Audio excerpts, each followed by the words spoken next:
How you doing, everyone? Hope everyone's doing fairly well. What you'll notice about this video is more of a of why I switched to Linux from Microsoft recently. Why I will not go back to Microsoft. What this video is not about is how to install Linux or any troubleshooting of that nature.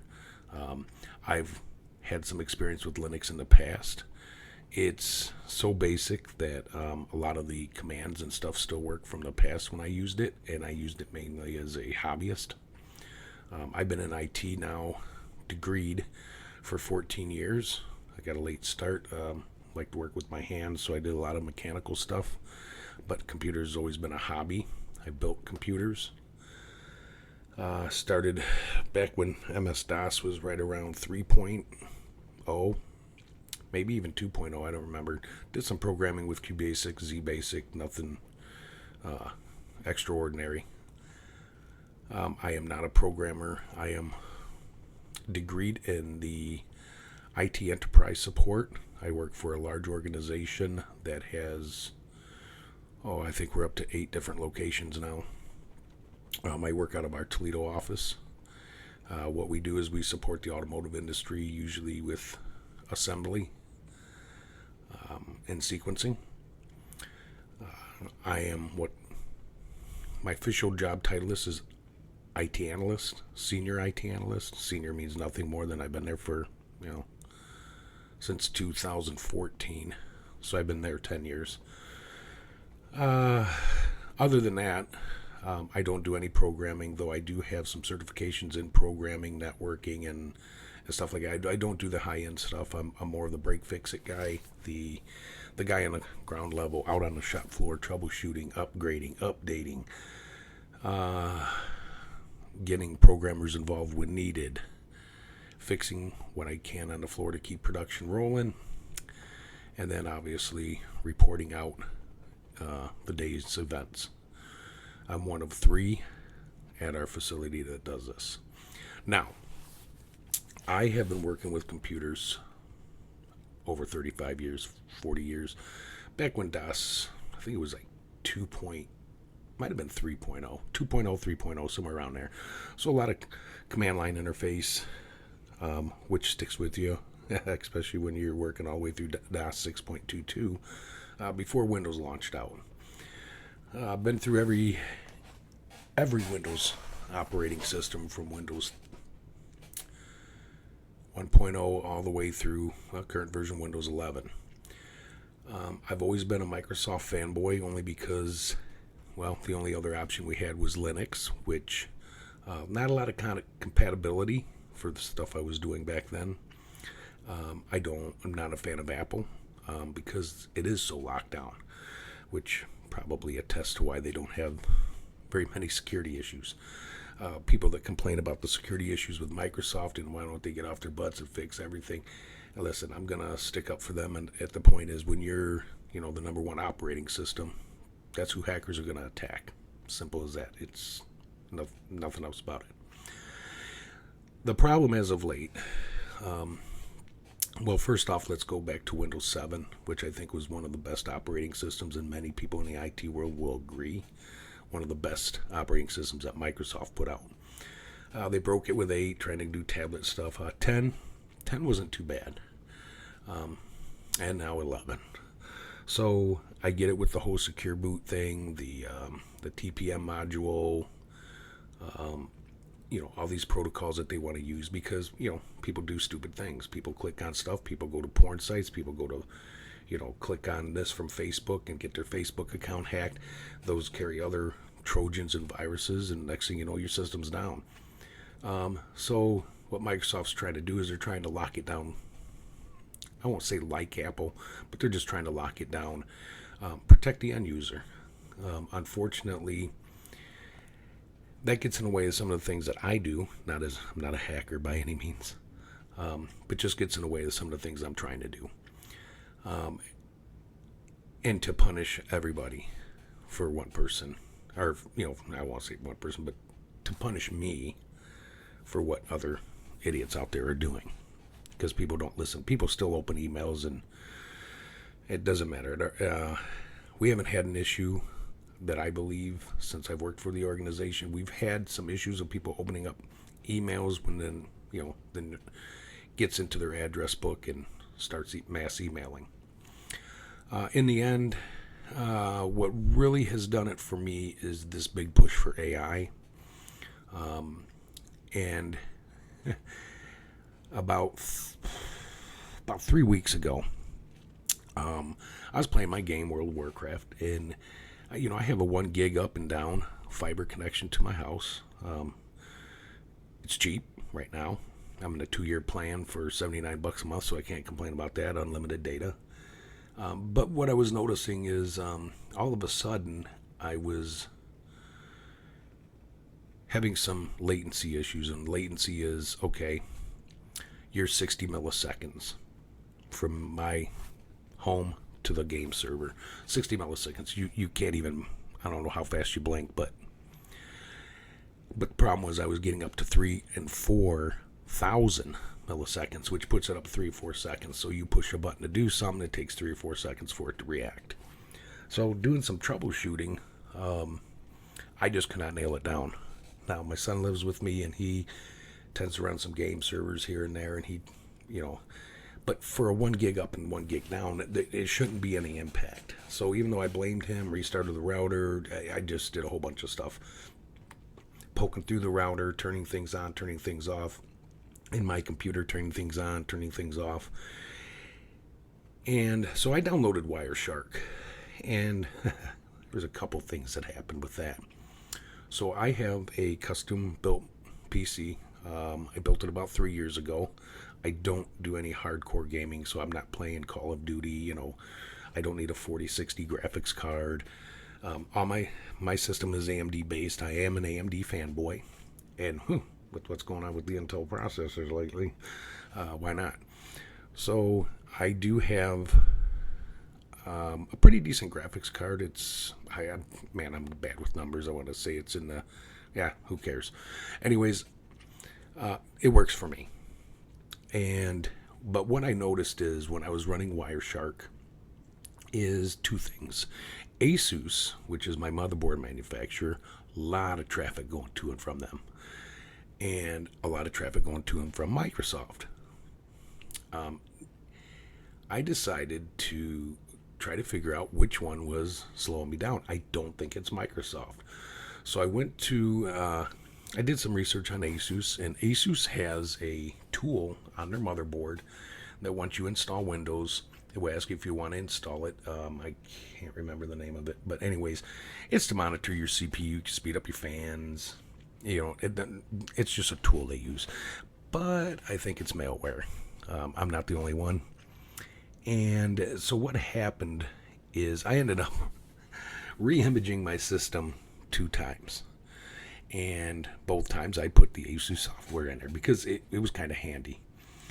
I did it a 3rd time, decided I'm not going to put it in there. And there's also a way you can turn it off in the BIOS so it doesn't keep, hey, you want to put this in? You want to put this in? When I did that, that cleared up my network issue. So that tells me there, ASUS, there's something wrong with their software, or they're doing something. And I have a feeling they're doing something. You only need to go to Gamers Nexus and a couple other tech websites, these tech gurus that call these manufacturers out, and they've had some issues. So I ran WireShark again, and all this stuff going back and forth with Microsoft. And the thing about Microsoft Windows is I haven't paid for a license key probably in a long time.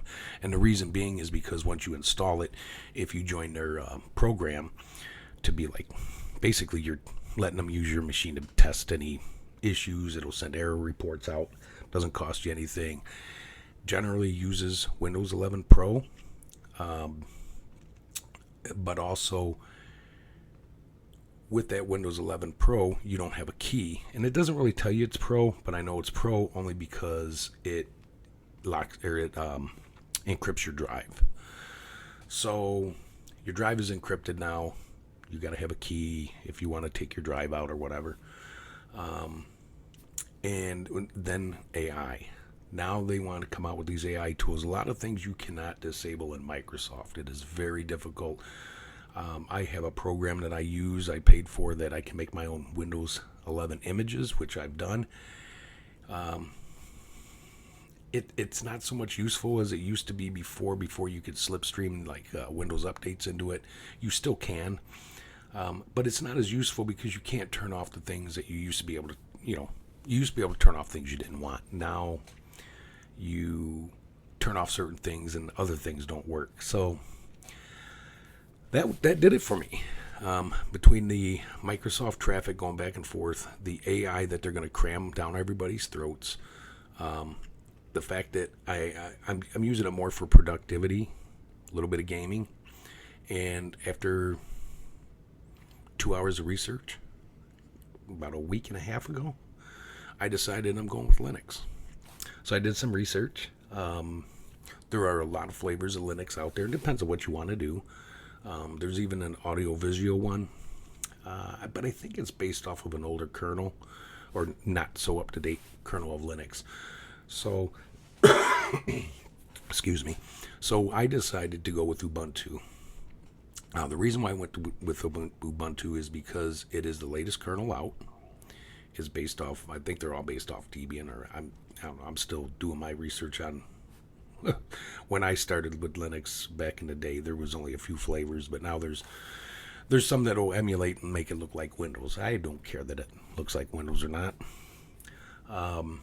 The command line interface, it hasn't really changed since back in the day when I played with it.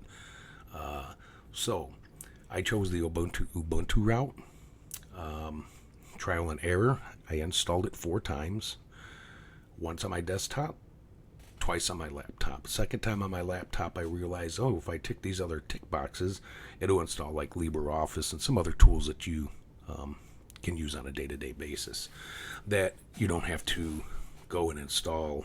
Now I got to go install an Office program, or I need to go install a recording program, whatnot. So after that was said and done, and I came home that night after work, installed Linux on my PC at home, and did the same thing I did with my laptop, and away we went. So one of the researched items I did is, can I play some games? But World of Warcraft is just a time killer for me. It's the shift times I work. When I come home, everyone's in bed. I get home at anywhere between 2:30 and 4 o'clock in the morning. I don't go to bed right away, so 5, 6, 7 o'clock before I go to bed. Or if I go to bed early, I'm up at 10, 11 o'clock, so I got some time to kill. So I just do some gaming. I got a couple friends that play, and that's about it. Microsoft Flight Simulator is not. It can be played through Linux, but as many problems as I had with it in Windows, I've decided I'm going to probably go the X-Plane 12 route, which is Linux native. They have a Linux version, so I don't have to jump through hoops for that. I do have a Steam account with a few games I've played, Fallout 4, a couple other games in that kind of genre, and Steam supports Linux. Some games natively. Some games you got to jump through some hoops. Use I think it's Proton, and what am I using? I am using Lutris, and Lutris I'm using for World of Warcraft. Other than that, that's it. It's been I have so I have a Microsoft webcam. It's called a LifeCam 7000. I got it on sale for like $39. I have this microphone that you see right here. I don't know. It's called a Blue something. It's got to be 10, 12 years old. Has great sound. It's USB. I don't have anything fancy. It's not that I don't want to or whatnot. As you can see in the background, you see a printer and a monitor. I'm working on getting the home office space cleared up. As far as the software that I'm using, what is this software called? It is called Cheese. Cheese is for the video recording. I used a built-in screen recorder that captured the flying dragon that you're watching that is just sitting there. And the whole purpose behind that is just because you don't need to see my big old head. Most people listen to YouTube, or at least most people I know listen to YouTube as a background noise. So they don't really care about the video itself unless you're actually, trying to fix something or learn something. I belong to so many tech channels. Well, I shouldn't say I follow so many tech channels. Other than that, I just wanted to put out there of why I chose, and why if you want to make that leap and you're just using it for productivity at home, maybe a little bit of gaming, do some research. Microsoft Windows is not going to go away, and neither is their privacy infractions, what I consider privacy infractions, because they're gathering all this data that they send to their servers, and they're not paying us, and they're using it for artificial intelligence, their software.